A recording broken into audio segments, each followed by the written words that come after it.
1 मे हा दिवस म्हणजे महाराष्ट्राच्या गौरवशाली इतिहासाचा दिवस।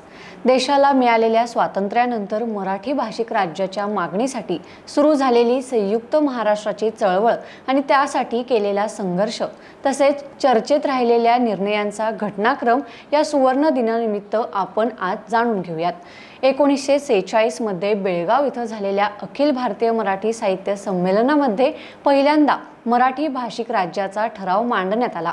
8 नोव्हेंबर 1955 रोजी केंद्र सरकारने मुंबई, महाराष्ट्र, गुजरात असा 3 राज्यांचा प्रस्ताव मांडल्याने महाराष्ट्रात संतापाची लाट उसळली।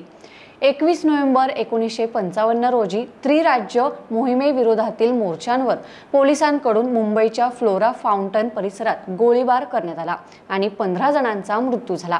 15 जानेवारी 1956 रोजी पंतप्रधान नेहरूंकडून विदर्भासह महाराष्ट्र तर मुंबई केंद्रशासित प्रदेश म्हणून घोषित केल्यानंतर राज्यात असंतोष निर्माण झाला। 16 जानेवारी 1956 रोजी संयुक्त महाराष्ट्राच्या मागणीसाठी मोठ्या प्रमाणात निदर्शनं करण्यात आली। पोलिसांकडून पुढील 7 दिवसात 442 वेळा गोळीबार करण्यात आला आणि यामध्ये 90 जणांचा मृत्यू झाला तर 400हून अधिक लोक जखमी झाले होते। 6 फेब्रुवारी 1956 रोजी SM जोशी यांच्या नेतृत्वाखाली संयुक्त महाराष्ट्र समितीचा उदय झाला। 1956 ऑक्टोबरमध्ये मुंबईसह महाराष्ट्र आणि सौराष्ट्र कच्छ सह गुजरात या द्विभाषिक राज्याला मुंबई राज्य असं नाव देण्यात आलं। 8 मार्च 1960 रोजी मुंबईसह महाराष्ट्र राज्याला संमती मिळाली आणि द्विभाषिक मुंबई राज्याचा अंत झाला।